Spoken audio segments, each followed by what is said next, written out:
nke bụ eziokwu na since eji wee sentence ya Nnamdi Kanu life imprisonment,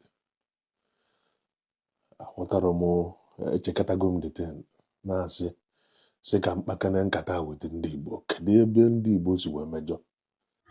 Hello my fellow Biafrans, I'm back again. But before I say anything concerning this particular video, I want to use this medium to thank each and every one of us that has been supporting me, sharing my video, and also praying for our leader Nnamdi Kanu. This particular message is for you. This our brother that you are seeing on my screen like this has a very short message that he want to tell all the Igbo billionaires. So stay tuned and hear from him, because he talk a lot of things concerning the sentence of our leader Nnamdi Kanu. So stay tuned and hear from him. And as a Biafra that you are, do not forget to share this particular video so that this video will reach to all the Igbo billionaires, so that they will know what to do concerning the sentence. So stay tuned and hear from him. And in case you haven't subscribed to this channel, what are you waiting for? Subscribe and share. One love. Nke bụ eziokwu na since eji wee sentence ya Nnamdi Kanu life imprisonment, aghọtara m, echekọtago m the thing na-asị sị ka mkpakana nkata wit ndị Igbo, kedu ebe ndị Igbo si wee mejọ? Eche na mmadụ jewe boy, at least apprenticeship na a na-agba boy 6-7 years, it depends on the oga ịbata n'aka ya, esetụlụ onye ejebela onwe ya. Since njibi ụwa ndị Igbo na-agbalụ ndị Hausa na ndị Yoruba boy for a very long time, na aka na-agba ya luo echi. Ọ na-enwebe mbọsị a ga-esetụlụ ndị Igbo si ndị Igbo onye ọbụla na-awazi onye ọbụla jebela onwe ya. Ya bụ ibe echekọtago ndị ten ndị Igbo si na ba achọzi na onye ọbụla chọrọ ịnọrọ onwe ya. That was even Nnamdi Kanu na fight for equal right. O nwere ebe o si mejọ? Okay, ya bụgodu that na o mejọ ka m kwuo nwelezie that na o mejọ na ihe na-eme na nkeka ive ome na nke na-eme na nkeka, ma still ndị a na-aga n'elu ana nwere ive mmeve. Ihe ọwụ na onye ihe na-agbasara ndị Igbo ebie ndị Igbo, nke gbasara ndị Igbo ebie ndị Igbo. O nwere ive ọwụ na ihe eme na Nigeria man twist ye bulie ebunye ndị Igbo n'isi. Chekatago ndị aten imeghalị ọnụ achịla onye Igbo taa, ị na-anya achịla onye Igbo taa, ikwu okwu achịla onye Igbo taa, ikwurukwa n'okwu bulie n'obi achịla onye Igbo taa. Abụ ihe nwekwa ka ọ dị. Abụ ihe nwere ka ọ dị.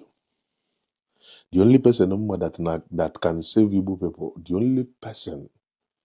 Abụ ihe nwekwa ka ọ dị. Mgbe na-ajụ ọ na-enwero ndị nọ n'ala Igbo that will say enough is enough n'ive a na-eme ndị Igbo. The only person, the only fearless lion enwe na ndị. Kedu onye eme ihe Nnamdi Kanu eme? Ọmụọ mama nwunye na for 5 years mmadụ ka na-ekwu ofu okwu. For 5 years jide mmadụ ka na-ekwu ofu okwu. Nwụrụ onye nọ n'ala Igbo currently ihe emenwe Nnamdi Kanu na-eme? Nobody. Nwụrụ onye amụsịrị ike ihe emenwe Nnamdi Kanu na-eme without being controversial, without itake bribe. Nobody. Nwụrụ onye ọ.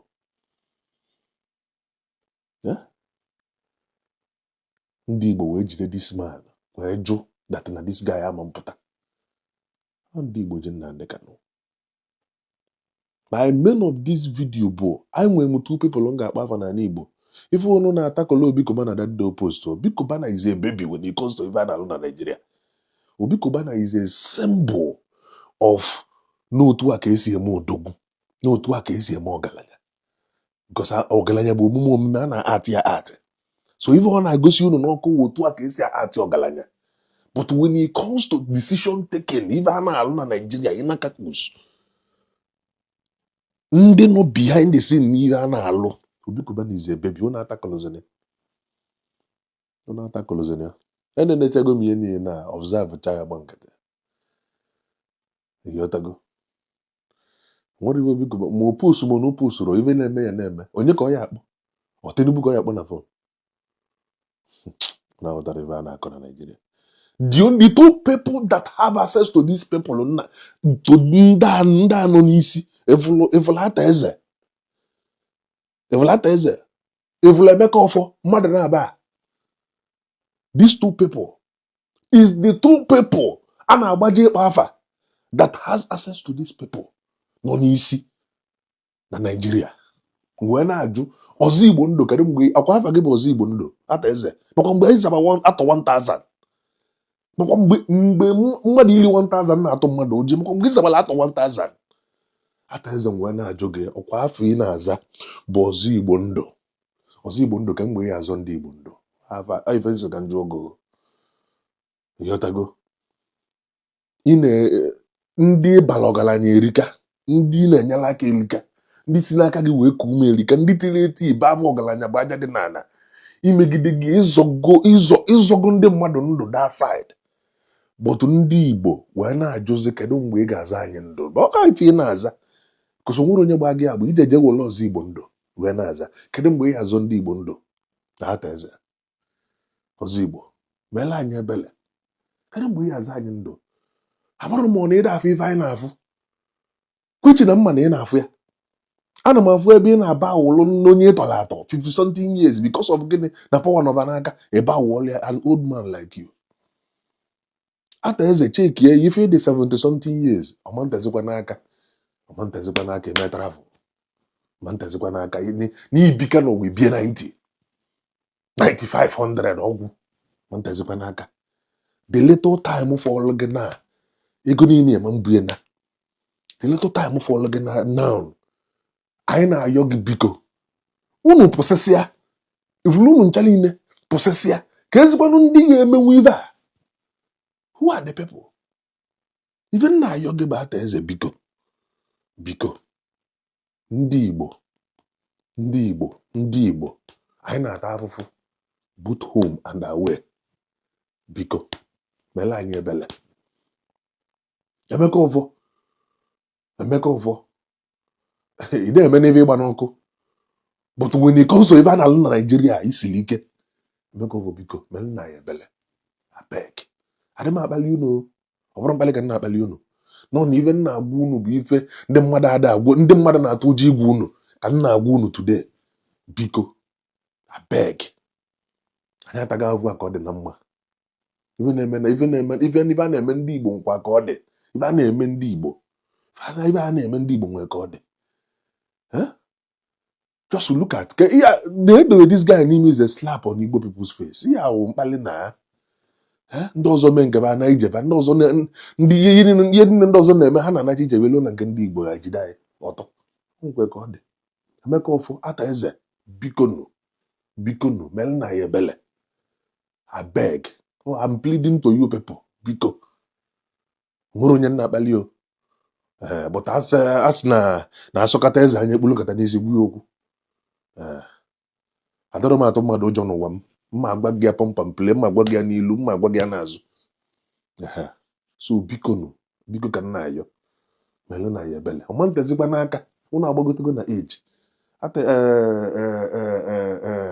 Emeka Ofo ị na-ebe 60 something years ịghọtago ma ntezikwa n'aka ụnụ agbagotego na age biko ego ahụ nwala ngada nwere ebe unu bi eje that dignity kedu ife a ga-eji cheta unu ma unu n'osisi ya pụọ kedu ife anyị till today aka na-akpọ afọ Ojukwu mara mgbe Ojukwu nwụrụ till today emeghasị Ojukwu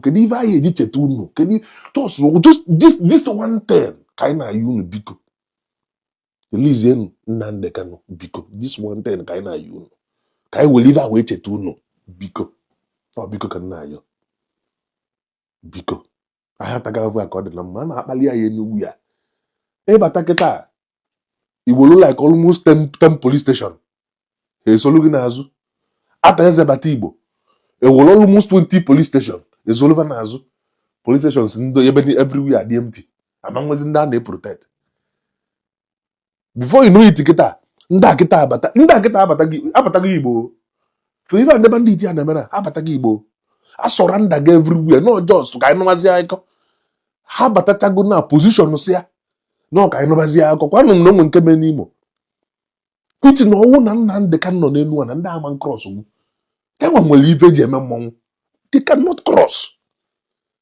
If I can the canon about if I can ya go na eti na akpọ. When the canon no one and I'm bata Igbo. When I gonna aboma.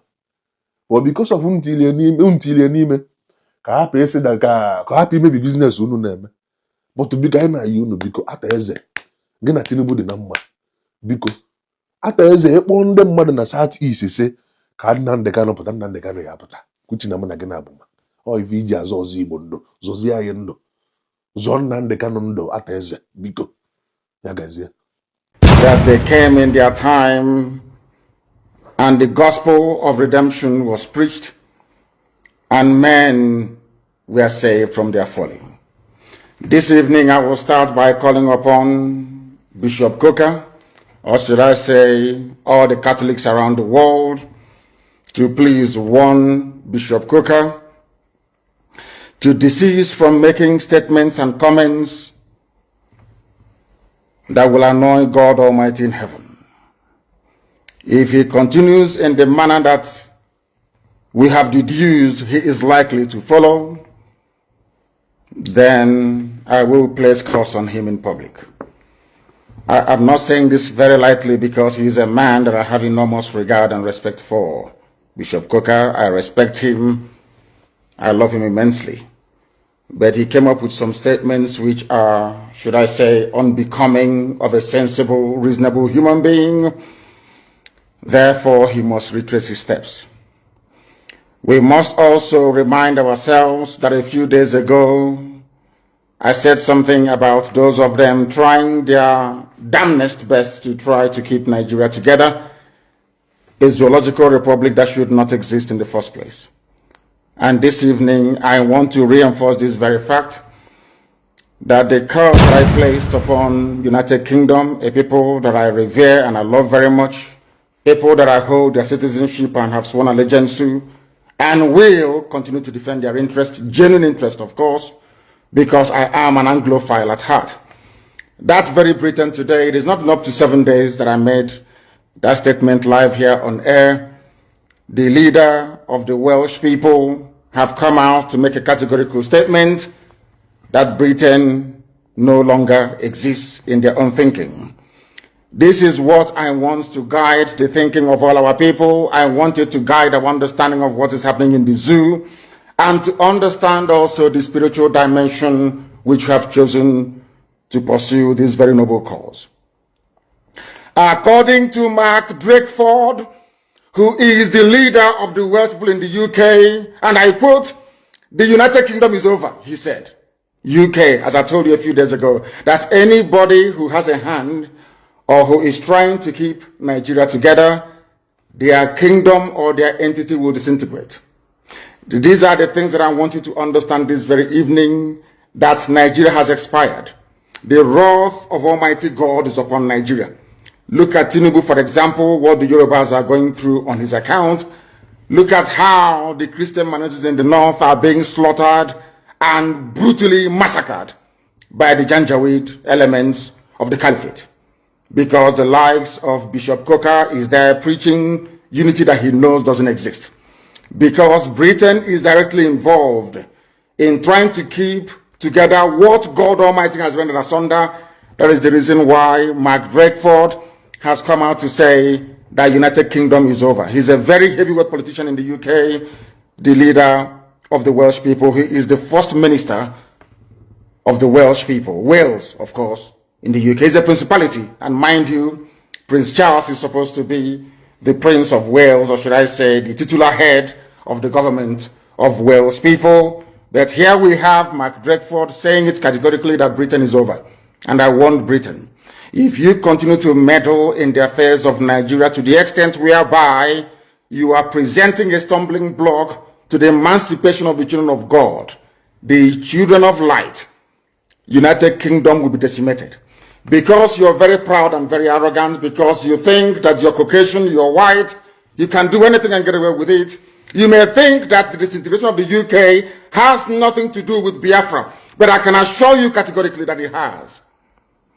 If you do not stop meddling in Nigeria, if you do not stop this, your, should I say, perverted racist devotion to keeping people who shouldn't be one together in one monstrous entity called the Zoological Republic of Nigeria. Believe you me, God Almighty in heaven will destroy Britain beyond recognition. And it started to happen already. It is happening already. I warned you and I told you, you may disregard the agitation for Biafra and tag it as nothing.